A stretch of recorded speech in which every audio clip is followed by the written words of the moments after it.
They did a Haka dance for us yesterday in New Zealand. It's kind of scary. I will never let any of my daughters date a New Zealander, because I can tell them motherfuckers be eating pussy for real.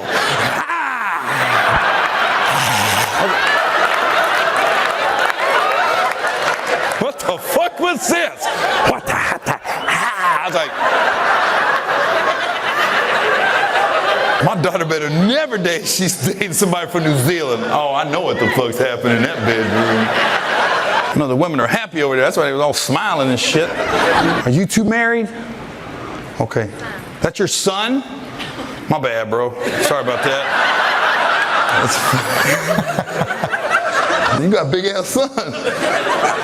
Are you guys from here? Oh, where you from? Are you from New Zealand? I was gonna say. You guys are the biggest fuckers. He looks familiar. Ha! So your dad. He was handling mom back in the day.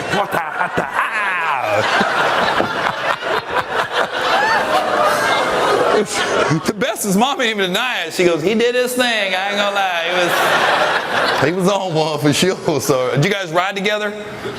Oh shit, that's gonna be a long ride home. We're gonna be looking at you. What the fuck, mom? You guys from here?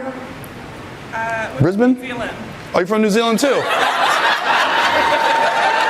They be eating pussy so hard, you cross the ocean and shit.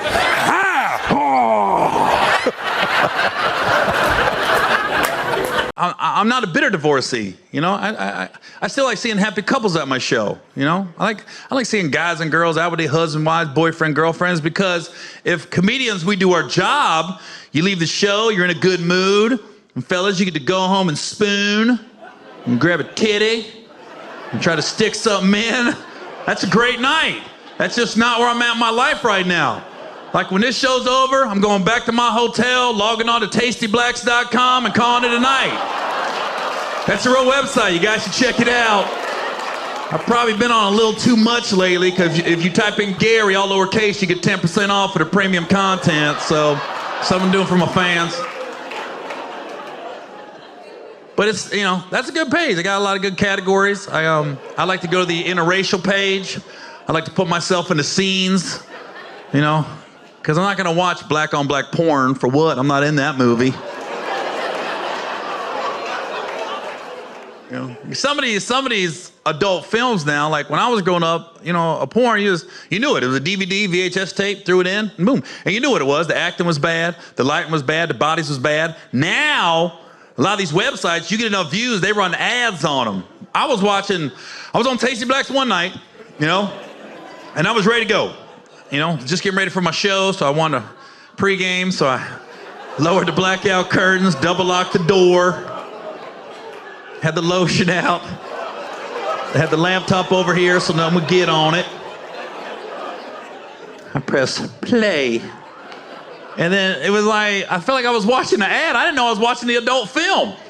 Because it was this lady, this realtor, showing this guy around the house. And I was like, why would they show this before the movie? I'm trying to stay up, like, come on. Because they were asking real questions. The realtor was taking the guy around the house. We do have a 30-year mortgage, no money down. We do have an HOA. And then they went upstairs. Oh my God. They went upstairs and the real estate agent just dropped to her knees. Started sucking the guy off. I was like, man, she's really trying to get that commission. Like it was so real, like for about 6 months, every city I went to, I would go house hunting, thinking it might pop off. Never did.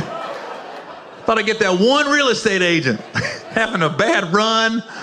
Just look at him and, so Gary, tell me, what we got to do to get you in this house? What you trying to do to get me in this house? So,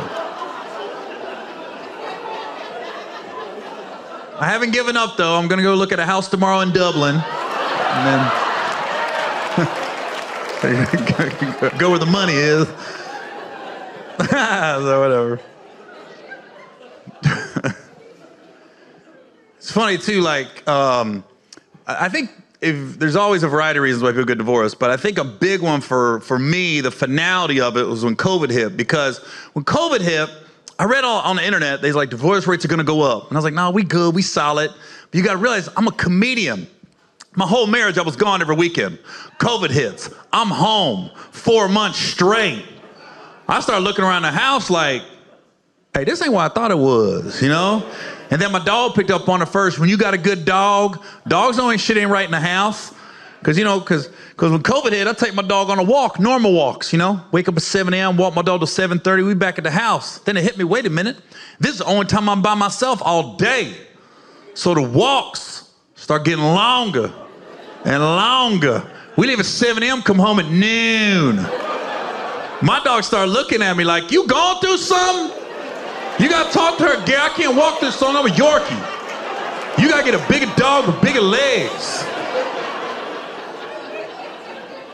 And you know, Yorkies are little. They think they big though. They don't know they little. Mine wasn't. My Yorkie was little and knew it was little and acted accordingly. We got about 2 months into COVID. She got sick of them 5-hour hikes. My dog changed. She started getting angry, started barking at everybody. And her barks started to sound like help. You know, just help!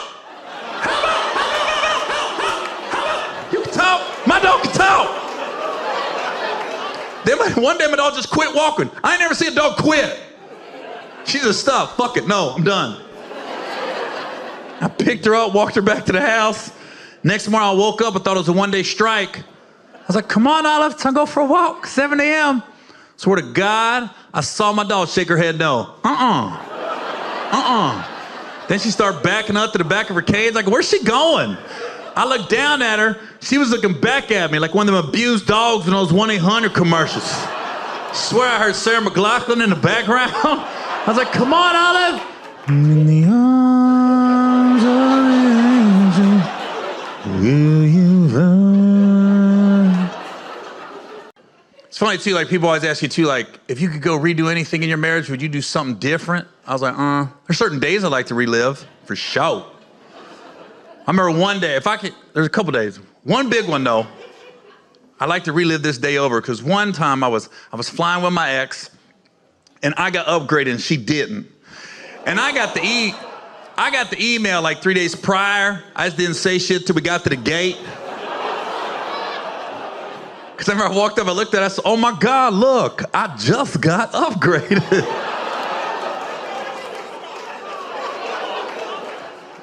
She's like, what? I was like, can I go sit in the front? I remember she just looked at me. She was like, take your ass to the front, see what the fuck happens. I remember in that very moment, I was thinking to myself, kind of wish I was married to a white woman right now. Because in my brain, my white wives would have said, Gary, you work so hard for this family.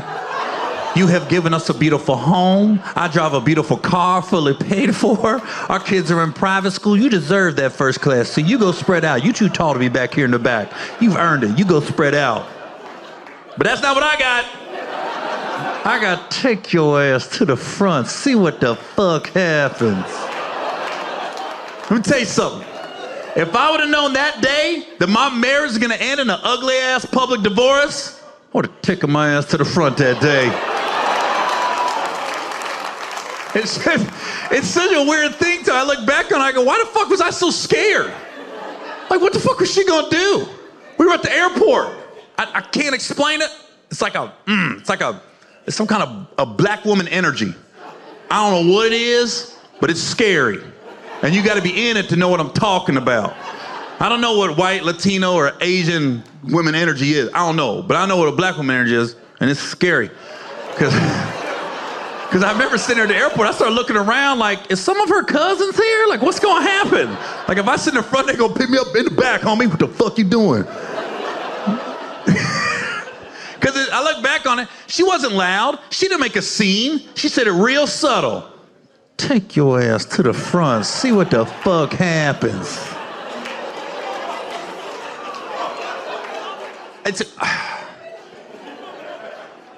I can't explain it, man. But I realized if I was gonna redo that day, I would have had to match her black woman energy with my own black woman energy. I couldn't match her with white man energy. That ain't gonna work. I've tried that. It never worked.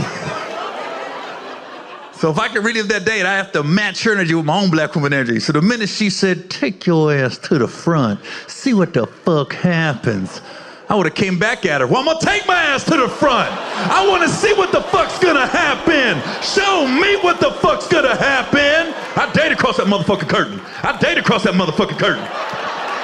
I didn't say that, I didn't say that. I just took my seat in the back.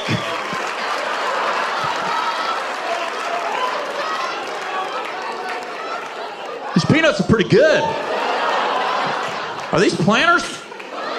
Sea salt in these or something. Can't believe I got 14 of them in this tiny bag. I'm full. I think I remember that flight so vividly. It wasn't because that just happened. That was the beginning of the flight. So once I realized I'm not going to the front, I said, well, let's have some fun with it. So she had a middle seat. So I said, look, you board before me. I'll be the last person on the plane. When I get on the plane, we'll ask the person in the window of the aisle if they want to switch. But we ain't gonna tell them which coaster first. We just gonna see if they cool. So she boarded. I'm the last on the plane. There was a lady in the window. I went to her first. I said, excuse me, ma'am, you might switch the seats so I can sit next to my wife? She was like, no. Right back to the window. I was like, dang, no discussion. Okay. Young dude in the aisle. Went to him next. Like, excuse me, man, you might switch the seats? He's like, I don't care. He grabbed his little Nike bag. He didn't even ask where my seat was. I gave him my ticket. He got about 3 rows up. He goes, hey, man, this is first. This is first. I said, I know, enjoy it. The lady in the window looked over. I said, don't. You said no, remember, no. So now we're about an hour into the flight, and I see that young kid walking back towards our row. We back in the 30s. He's in row 2. I said, why is he walking back here?